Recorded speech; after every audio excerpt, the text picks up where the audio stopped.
Hoje é o Dia Mundial da Terra.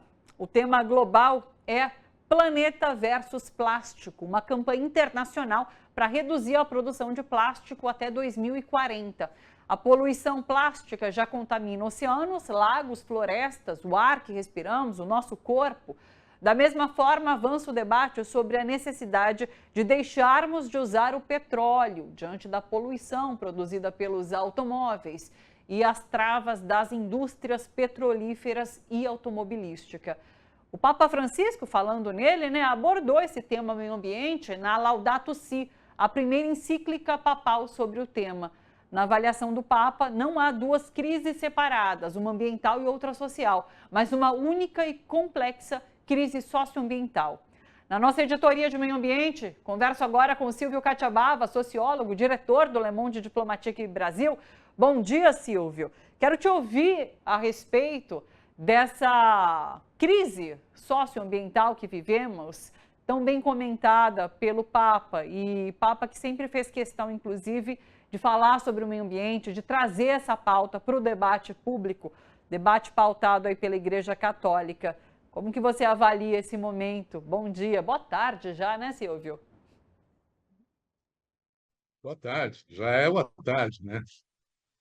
Olha, eu primeiro quero dizer que o Papa Francisco é uma referência mundial, né?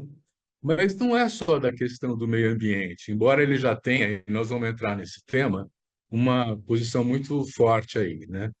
O Papa Francisco, ele começa enunciando no Laudato Si, que é de 2015, né? Uma ética e uma moral que se sobrepõe e regula a vida social. Quer dizer, ele parte da noção do amor, da solidariedade, da cooperação, do respeito à diversidade, enfim, quer dizer, de todo um conjunto de referências que permite a ele se posicionar, não é? E se somar com outras religiões também, que também são pautadas por esse tipo de respeito à individualidade dos outros, ao amor, à construção, vamos dizer assim, de uma sociedade que é almejada na religião como o espaço de confraternização de todos, né?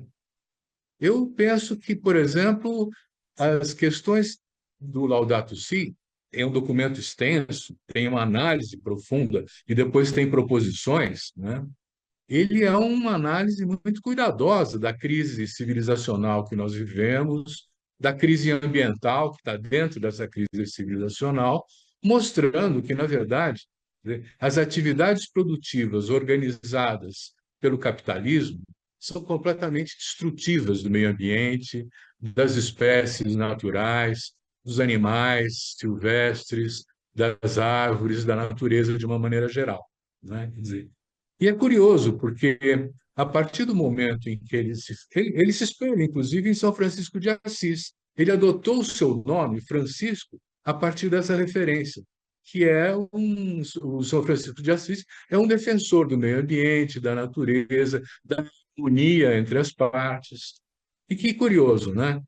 Se você olhar a cosmogonia, quer dizer, a forma de entender o mundo que as populações indígenas brasileiras têm também, elas são muito semelhantes no sentido de falar assim, todos os seres vivos precisam de respeito, todos os seres vivos precisam de acolhimento e proteção, todos os seres vivos precisam de cuidado.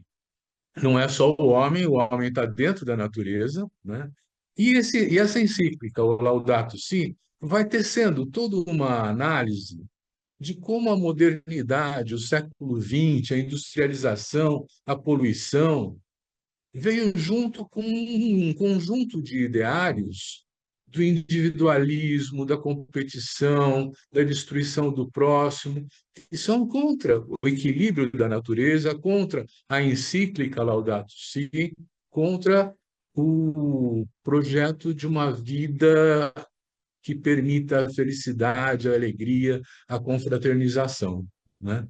Eu vejo, assim, o documento Laudato Si como uma referência do que poderia ser um momento de transformação dessa consciência, ele parte da ética, da moral, para poder mudar o mundo. No entanto, ele reconhece, quer dizer, a importância dos poderes econômicos que travam isso, né? Já fazendo uma ponte, por exemplo, com o que nós estamos acompanhando em relação à COP30 e tal, é preciso dizer, por exemplo, que o mundo consome 105 milhões de barris de petróleo por dia, constrói 89,5 milhões de carros por ano. Ou seja, tem um poder econômico, tem empresas que estão controlando estados que impõem esse tipo de padrão de consumismo, esse elemento predatório da natureza, que é o uso do plástico, por exemplo, teria que ser abolido de imediato, não em 2040. Mas acontece que os jogos econômicos, a pressão, os lobbies, faz com que, por exemplo, você tenha a reivindicação na COP30 de que os lobistas de defesa do petróleo estejam lá presentes também para fazer o debate, né? O que é uma tensão, um conflito que se espelha também dentro da Igreja Católica. Os comentários que me antecederam apontaram muito bem isso, quer dizer, há uma disputa na estrutura de poder da igreja, né, que não está resolvida, e eu acho um certo otimismo dizer que nós podemos ter um próximo Papa progressista ou defensor da natureza, porque as correlações de força também lá não são tão favoráveis a esse tipo de preocupação, né? Quer dizer, eu penso que, por exemplo, se a gente adotasse as referências que o Laudato Si apresenta, de respeito à natureza, de respeito à vida, de respeito.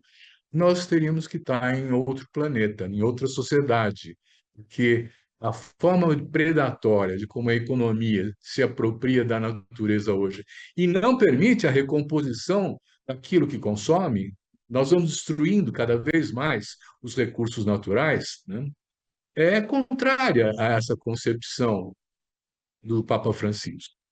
Então, ele também se coloca numa fronteira de defesa de direitos, aonde ele fala assim, precisa ter um Estado forte para regular e controlar a ação dos agentes econômicos predatórios que não respeitam a regulação, que não respeitam o direito dos outros viverem também em igualdade.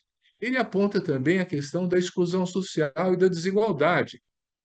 Não há como enfrentar a questão do meio ambiente sem enfrentar a pobreza, sem enfrentar a exclusão. Então, o Papa vai amarrando as coisas, né? O econômico, o social, o político, fala que precisa de Estado para regular, fala que precisa de democracia, mas mais do que tudo, ele presta atenção no cidadão comum. Você veja quando ele está falando no telefone celular, dizendo o que vocês comeram hoje, era asinha de frango, e sobrou do frango do dia anterior, né? Quer dizer, ele busca uma aproximação com o popular, com o cidadão, e no Laudato Si ele diz assim, as coisas se resolvem a partir da presença e da participação ativa dos coletivos de cidadãos. Não é o Estado que resolve, não é a empresa que resolve, quem vai resolver como vai se organizar a nova sociedade que ele sinaliza, são os cidadãos juntos, pensando a superação dos problemas que esse período do século XX, que se estende até hoje, de uma economia destrutiva da vida e da sociedade coletiva, né, possa ser superado, né? Então, eu vejo assim com saudade a presença do Papa Francisco, já com saudade a presença do Papa Francisco entre nós, mas ele deixou um legado fantástico, né? Ele deixou uma referência. Sim. O Vaticano tem feito reuniões, inclusive com os jovens, que ele chama de todo mundo, com representantes, para poder tomar o pulso de como é que estão as necessidades, as aspirações, os desejos da juventude, né? E vejo que nós vamos entrar num período de disputas internas no Vaticano, né? O filme Conclave está aí para lembrar a gente dessas coisas, né? que é indefinida a solução, né? Vejo É, isso, sim. Ô Silvio, no final das contas, é curioso, né? O Papa Francisco era tido como comunista porque era um grande crítico do capitalismo, né? Esse modelo econômico tão exploratório que ele condenava nessas várias esferas, quando falava sobre essa questão do meio ambiente, quando falava sobre a questão da miséria, enfim. Ele era um grande crítico do capitalismo, no final das contas, e por conta disso era taxado como comunista. Quero trazer com você o programa Le Monde Diplomatique de hoje, que vai ao ar aqui na TVT, e que você trouxe a questão dos jovens, você faz uma ponte aí com os jovens, já que traz iniciativas culturais, é isso, né? Pois é surpreendente o conjunto de atividades de juventude no campo da cultura que nós temos nas cidades brasileiras. E que, por exemplo, tem um destaque o funk, né? O funk que está se internacionalizando, que está se transformando até num produto de exportação brasileira por jovens que estão produzindo e estão, enfim, articulados com essas múltiplas manifestações. Você sabia que, por exemplo, tinha 200 lugares em São Paulo, na periferia, né, que tem as festas funk, tem a celebração do funk? Eu não sabia. Milhões de pessoas que, através do streaming, né, acompanham esse tipo de manifestação. Então, eu estou conversando com o Bruno Manso, que é um dos coordenadores nacionais do funk, né, no Brasil, né, e ele está nos trazendo reflexões muito interessantes sobre os limites e as possibilidades dessa expressão da juventude, a partir principalmente da questão do funk, né? Eu só queria deixar uma marquinha aí, Thalita, Claro. na história do comentário do comunismo, né? Porque, literalmente, se você olhar as propostas de Jesus Cristo, é comunista, né? A proposta do Papa é comunista. Mas nós temos que fazer uma distinção entre o que é o sistema político comunista e o que é a defesa do comum, que, no fundo, é o substrato maior, né, dessa ideia do comunismo. O comunismo é aquilo que pensa o bem-estar coletivo, pensa o interesse comum e pensa atender a todos sem exclusões, né? A cada um o que é necessário para viver, e cada um o que ele pode dar para os outros e para si próprio, né? Então, eu não acho que seja uma pecha dizer assim, é comunista. É a extrema-direita que dá esse carinho, né? Porque o fato de você defender o coletivo, o comum, as populações indígenas nossas fazem isso, né? Será que elas são comunistas também nesse sentido, né? Então é preciso resgatar o que a humanidade está Perfeito. trazendo de solidariedade, de cooperação, de trabalho conjunto, de construção do bem público, né? De construção, por construir o bem público, de políticas públicas voltadas para as maiorias, que tem que ser defendido e não criticado, porque é aí que nós vamos enfrentar a exclusão, a desigualdade, as fontes de pobreza, as fontes de poluição, a degradação ambiental, tudo mais assim. Então, a Igreja Perfeito. Católica também nos ensina e a religião também nos ensina isso, né? É isso. Que bom que você trouxe esse complemento. Silvio, muito obrigada. Sempre bom falar com você. Boa semana por aí. Lembrando que hoje tem então Le Monde Diplomatique Brasil às 8 horas da noite aqui na TVT, redes sociais e TV aberta, tá bom? Beijo, Silvio. Uma saudação para quem nos assiste. Até terça.